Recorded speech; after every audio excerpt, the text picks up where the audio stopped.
Good morning. Welcome back to your hometown radio station, AM 1360 KOHU. It is the Odds and Ends program on a Wednesday morning. We welcome you into the studio. We welcome you as well online at GoHermiston.com and Mixler.com/1360-KOHU. The web stream is powered by Blue Mountain Networks, and we've got a full program here on a Wednesday morning for you. We start off by welcoming back into the studio with us to talk about her advocacy for food safety, Tanya Vandenhouten, who is formerly Tanya Wildbill, back with us on the program with a new name. Yes.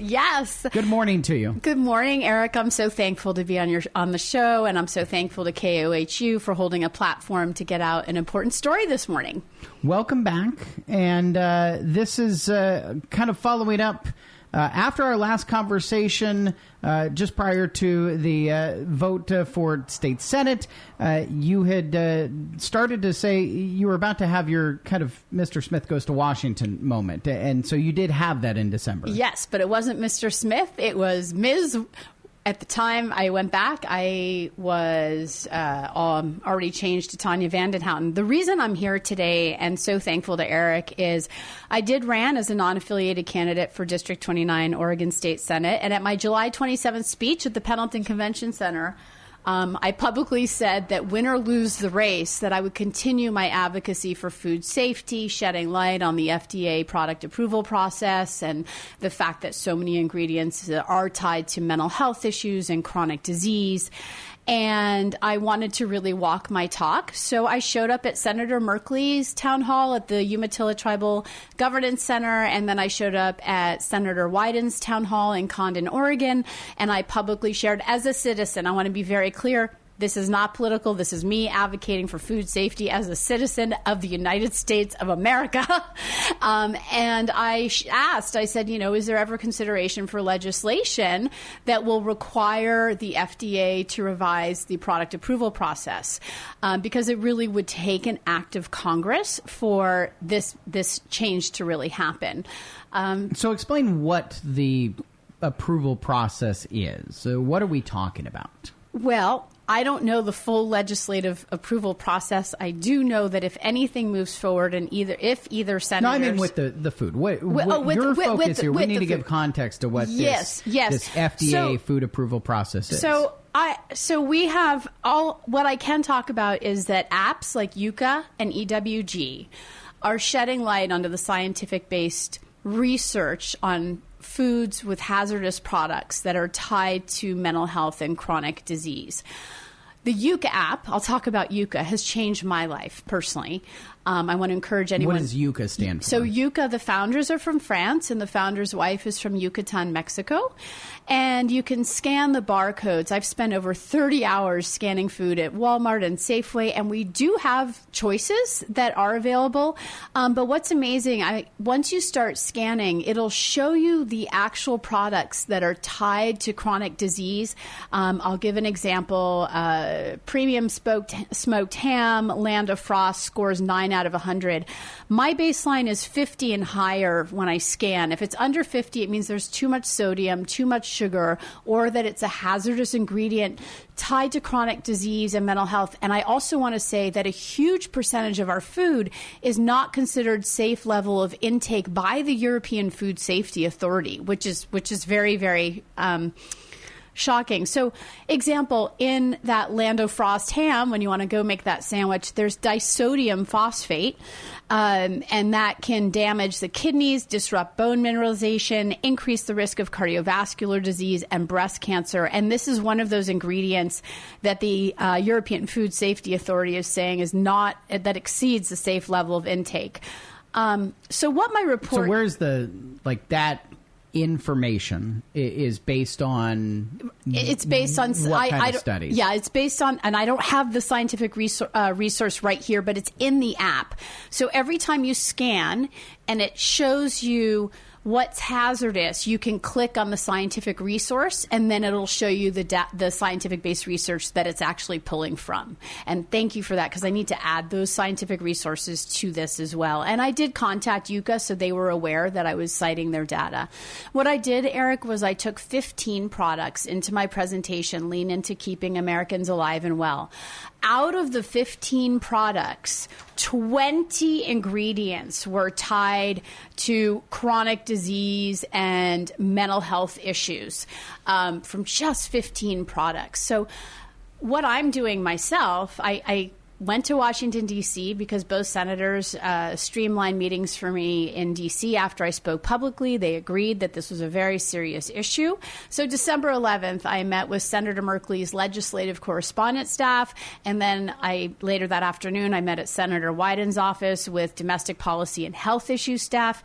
And I was there asking for both our senators to consider the possibility of presenting legislation to revise the FDA product approval process. If that ever happens, I did offer to come testify at a Senate committee hearing if there's a miracle and that ever happens.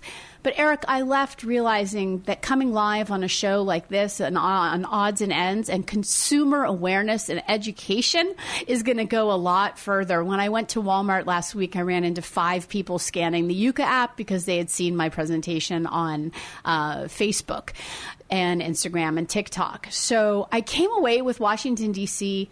more empowered to keep going on my own. I'm available for public speaking anywhere. My presentation, my PowerPoint is called Lean Into Keeping Americans Alive and Well. You can reach me at Tanya Vanden Houten, and I'm happy to share my phone number, 541-215-9462. I'll travel anywhere to give a PowerPoint or to speak with the press or give a presentation. I wanted to walk my talk and go to D.C. to see if legislation could ever be considered by our U.S. senators, and I thank them for having held space for me to meet with their staff. Yet I feel really empowered to be sitting here right now to say that we can make choices. We can choose Diet Coke or a lollipop. Olipop, not lollipop, but Olipop. Olipop soda actually has ingredients that are good for the digestive system. But once we can choose a lollipop. We can choose a lollipop or an Olipop. I guess that's where I assume you run into pushback. Is like people can choose whatever they want. Everyone can choose whatever they want. For me, this is really just about the consumer rights, that people have a fundamental human right to have awareness. So the FDA did respond to me, and I don't have the email pulled up. I did get a response from the FDA. I was going to read it publicly, but we only have limited amount of time. If anybody wants to hear the FDA's response to my presentation, you're also welcome to contact me directly, Tanya Vandenhouten at gmail.com or 541-215-9462. The FDA is going to start saying healthy labeling, but what U.S.A and EWG, these two apps, are going to revolutionize consumer awareness in America, and it's already happening. Like when I saw 5 people scanning and actually reading barcodes at Walmart when I was walking through last week, it's YUKA and EWG, and you scan the barcode, and then if there's a red dot, you click on it. It'll show you the hazardous ingredients, and you can click on scientific resources. What's amazing, though, Eric, is you can scroll down and say, see recommendations, and it gives you all the options that score 50 or higher on U.S.A that are healthy choices. I have dropped from 167 pounds since when I first interviewed with you to 148 pounds just by using that U.S.A app and eating super, super consciously and mindfully. It's changed my life. And eating great food that still tastes amazing. And it's a myth that eating well is more expensive. It's not. It's really not. The more you start eating well, the shift is amazing. And yeah, it's a choice. But what I'm trying to advocate for is that we at least have the right to know when we're buying something. We have the right to know what it is we're purchasing and what we're putting in our body. And that's why I am a huge advocate of U.S.A. I have not worked as much with the EWG app, but they are both powerful. And that the choice is ours, and I went and got a Ben & Jerry's the other day just because I wanted to, and I didn't scan it until I got home, and then I was about to put that in the bowl, and it scored 0 out of 100 with a lot of red dots in it, and I chose instead to have the Chobani yogurt with the organic cacao powder and some organic honey, and it tasted amazing. But a bunch of people are just going to have the Ben & Jerry's because it's been around for decades. No, and everyone can eat whatever they want. People. How did you get on this? On the Yucca path. On the path. I had a friend in Georgia who called me and said, "You got to check out this Yucca app." And next thing I knew, I was scanning, and you can scan skincare, toothpaste, shampoo. Even my hair has been growing. But so that's the point. Is that call is when this became that call from my friend in Georgia changed my life. I started scanning. I got rid of 3 garbage bags from shampoos, skin lotions, food in my freezer, food in the cupboard, 3 garbage bags full of products that weren't working, and then I just start scanning.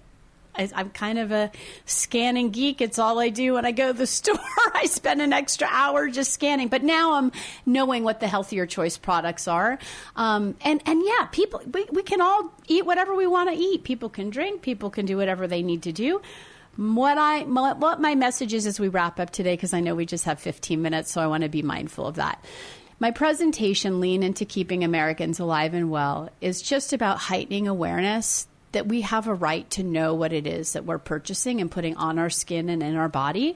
And I have a national petition specifically regarding the request for legislation to revise the FDA product approval process.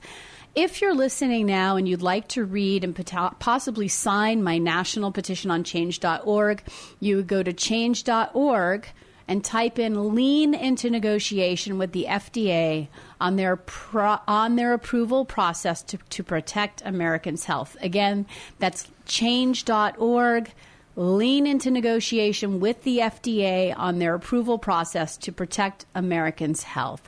And I'm available to come speak anywhere. Tanya Vandenhouten at gmail.com, 541-215-9462. Yes, we have choices, but we also have the right to know what we're buying. Do you feel like you will have a return trip to Senators Merkley and Wyden?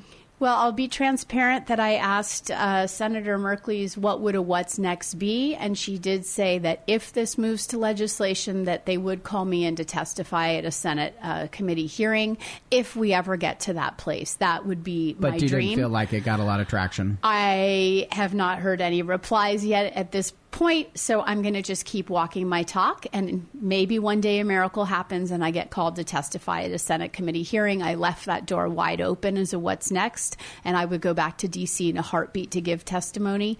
And in the meantime, I'm available for public speaking and to keep talking about the Yucca and EWG apps.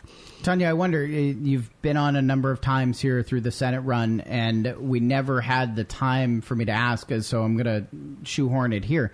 Have you done the Columbia River swim yet? I did. Oh my gosh, I swam 6 miles. I was trying to go for 10, and I was trying to heighten awareness about the critical need to protect our water resources. I swam from Hat Rock to McNary Dam, and the sun was setting, and I turned around, and I was swimming a whole mile back with the fish going with me, with the seagulls, and suddenly... So my navigator and I, he had calculated the winds and the current, but we forgot that they could open the dam. So the dam opened, Eric, and all me and the fishies are going backwards really fast. And I had to grab the back of the boat and the ladder, and I'm climbing up, and we had to call it at 6 miles. So I'm going to do another swim. I'm already training now. We don't have a pool in Pendleton right now, so I'm doing a lot of dry land training.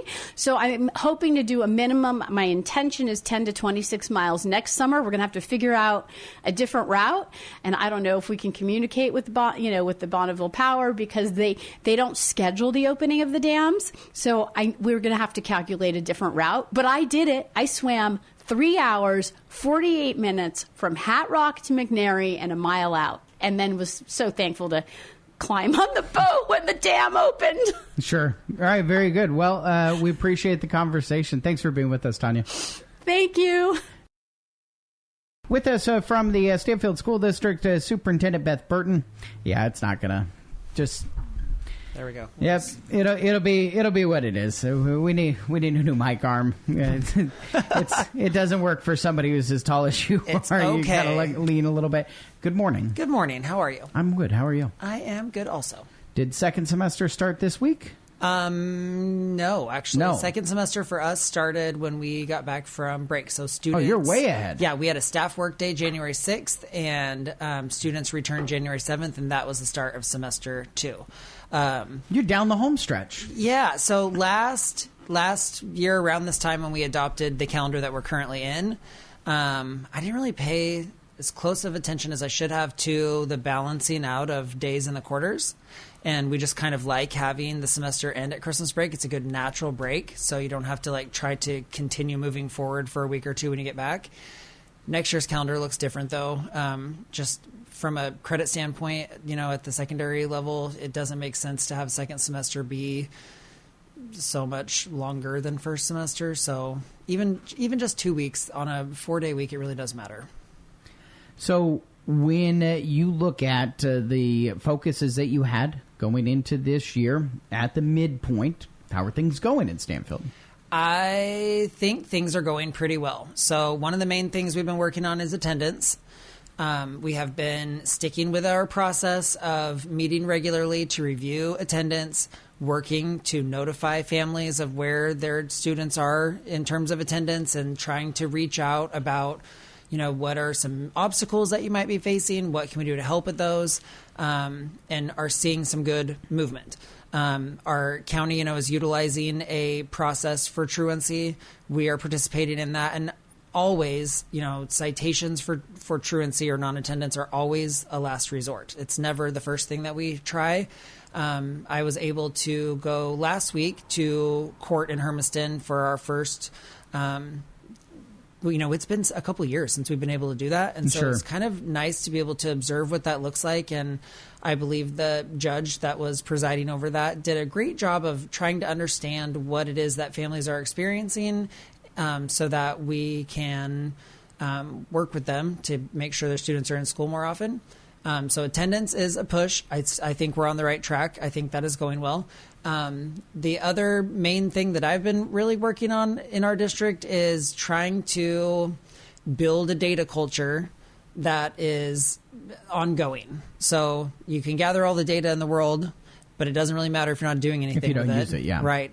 So during our last round of contract negotiations with our license group, our teachers, we bargained in 3 in-service days that are dedicated to data review, evaluation, and planning.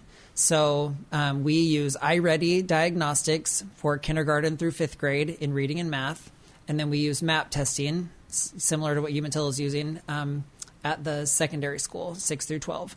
And so students spend, we test during a week in the fall, and then the following Friday is the data in service where all of those scores are looked at and we're able to put together some interventions.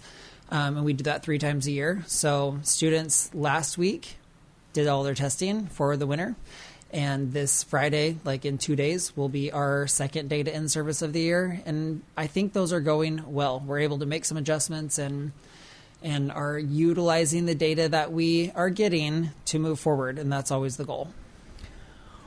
How do you use that data with kind of educating the students where they're at? Well, it looks different, I believe, in both buildings, just because at the elementary school, those staff members have their students all day long, the same group of students. So they are able to talk to the students in their classroom, and they revise their groups based on how the data shows that students are progressing, or maybe some are not progressing as quickly as we hope. And so they shuffle those groups around and talk to kids about their score and their growth.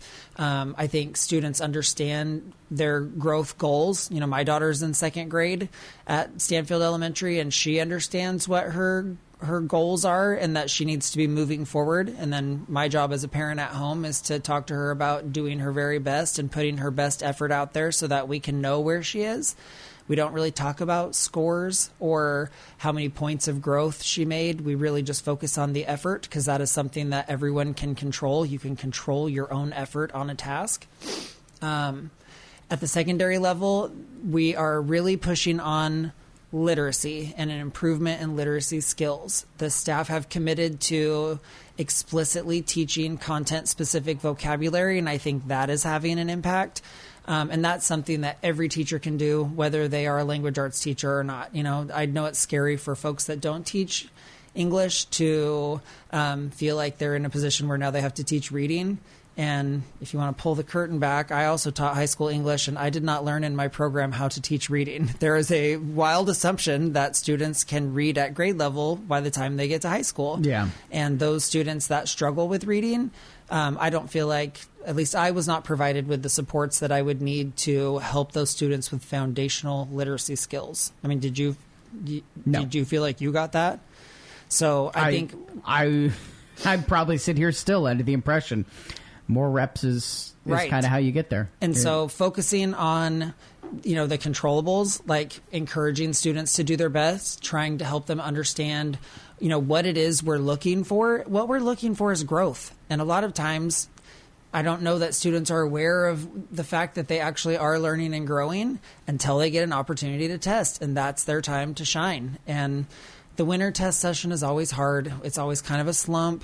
You know, it's not awesome outside. People have to, you know, kind of get back in a groove after Christmas break. But I looked at some preliminary data yesterday and was happy at some of the growth that I saw and some of the students that are, you know, making leaps and bounds in terms of their percentile in reading. So I think the secondary school is still honing their data review process, and interventions just look different at the secondary school because those kids change classes every period.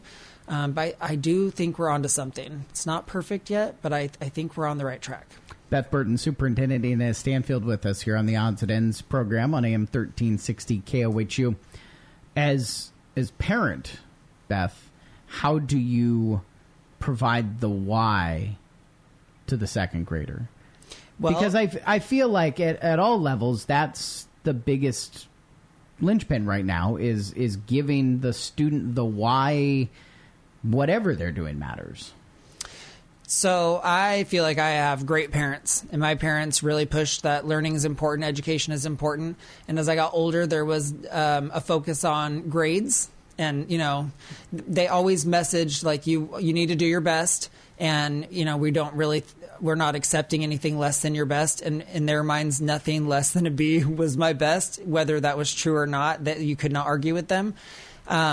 I am going to take some of that with my own kid and push on the effort. There are plenty of basketball coaches in this area who understand you can't argue with your dad or you get a technical. So. Yeah, very much. And that was basically it at home, too. But I appreciate the messaging about learning and that learning is important and that you never stop learning. And I appreciate the messaging around effort. And I have vivid memories of both my parents telling me that all you can do is your best. And if that's what you have done, then no one can ask any more of you than that. There's literally nothing else you could have done. Your best is all there is. And we decided early on that we were not going to talk to our kids about their report cards. And elementary report cards are different. And we're using a 4-point scale that's kind of proficiency based at the elementary school. I do not show it to my daughter. I do not talk to her about her score. We just go through like, you know, music and reading. And I just ask, like, are you doing your best every day? And it was interesting to me in first quarter in the comments, one of the areas that she had not gotten a 4 in was handwriting.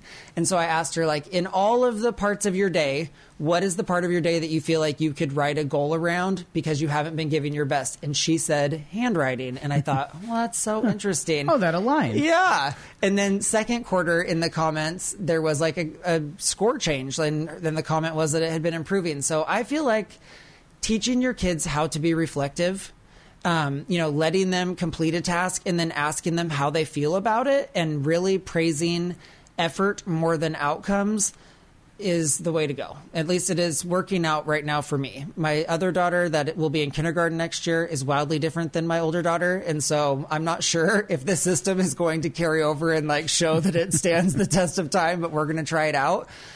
Because I really am trying to empower my own kids with the things that are controllable, and effort is one of those. Attitude is another one.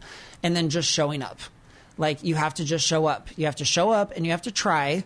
and you need to bring good energy into whatever room you walk into. I literally said those words to my older daughter today because she was like, oh, I feel like I already know what we're going to do today. And I thought, well, sometimes that is going to be the case. Crush it. Yeah, you need to show up and show that you know it.